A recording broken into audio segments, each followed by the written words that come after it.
E.N.D here. We are in day 8 for the spoiler of Theros Beyond Death, and as I promised, today we have the third Planeswalker mythic card that have been revealed and spoiled. Let's not waste time and see the cards that have been spoiled today. Altar of Pantheon for 3, it's an artifact, it's a common card. Your devotion to each color and each combination of colors is increased by 1. You tap and you add 1 mana of any color. If you control a god, a demigod or a legendary enchantment, you gain 1 life. In my opinion, this is a very good card in limited, and let's see if, maybe if, we'll see some standard or pioneer play. Dreamshaper Shaman for 5 and 1 red, it's an enchantment creature. It's a 5/4. At the beginning of your end step, you may pay 2 and 1 red and sacrifice a non-land permanent. If you do, reveal cards from the top of your library until you reveal a non-land permanent card. Put that card on the battlefield and the rest on the bottom of your library in random order. Soulguide Lantern for 1, it's an artifact, it's an uncommon card. When it enters the battlefield, exile target card from a graveyard. You tap and you exile each opponent's graveyard, and for 1 and tap, sacrifice it and you draw a card. Very good card to shut down escape. Scoffers Labyrinth Garden for 3 and 1 red.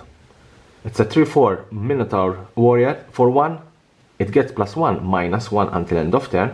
Whenever another creature becomes the target of a land you control named Labyrinth of Scoffers, you may have Scoffers Labyrinth Guardian fight that creature. Obviously, we have to wait for this new land card that is called Labyrinth of Scoffers. Tassa Oracle for 2 blue, it's a Merfolk, it's a rare card. It has quite a long description, let's see what it does. It's a 1/3. When it enters the battlefield, look at the top X cards of your library, where X is your devotion to blue. Put up to 1 of them on top of your library and the rest on the bottom of your library in any order. If X is greater than or equal to the number of cards in your library, you win the game. Obviously, this card, it's a very good card in self-mill decks, where you can mill yourself and then play this card and you will win the game immediately. Obviously, it will be very difficult to do this type of combo, but let's see, because out there are very good deck brewers that can come up with a very strong deck that can use this particular card, Tassa's Oracle. We have also the extended art, very beautiful cards. Next one, Tarinka Akron Veteran for 1 and 2 white. It's a rare card, it's a legendary creature, it's a human soldier, it's a 3/3, it has vigilance.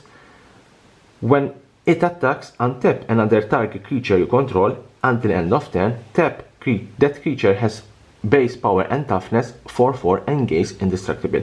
It's a very interesting card. You can attack with her and another creature. You untap it back.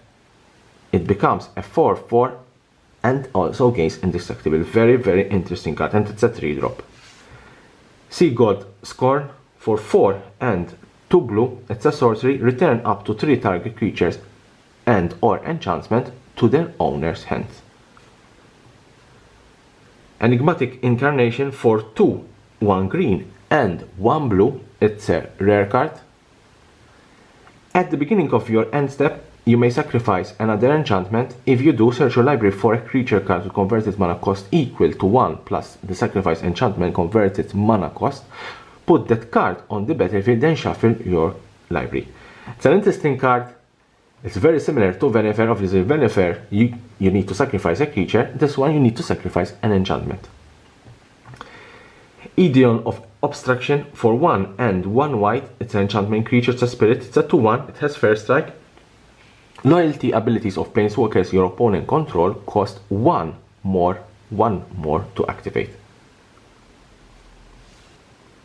Now it's the turn of the new planeswalker. Here he is, CALIX, Destiny's Hand for 2, 1 green and 1 white. This is obviously a 4-drop Celestion Planeswalker. It's a legendary Planeswalker, CALIX. It's a mythic card. It has a 4 loyalty. The +1, look at the top 4 cards of your library. You may reveal an enchantment card from among them and put that card into your hand.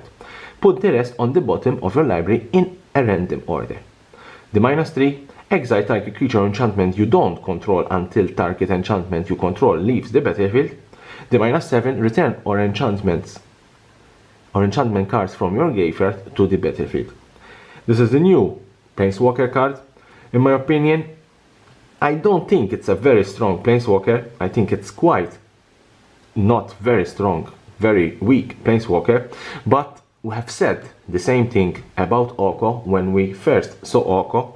We said the same things. Everyone never believed that Oko will be so powerful, and nowadays we consider Oko as one of the most powerful Planeswalker ever created for Magic the Gathering.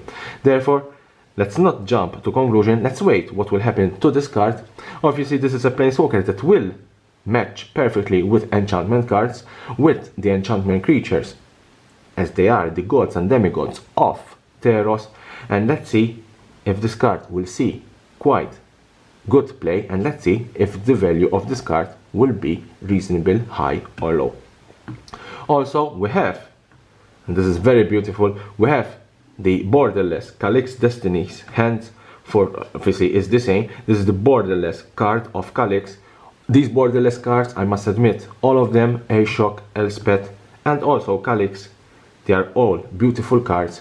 They will be extremely collectible and quite expensive, especially the foil version of these cards. This is the last mythic spoiled for Theros Beyond That. It was the third and last Planeswalker also. Let's see, maybe tomorrow there will be a couple of more spoilers for Theros Beyond That. In the meantime, here there's the subscription button. Subscribe for my channel for more interesting spoilers of Theros Beyond That and interesting videos about Magic the Gathering and the collectible world.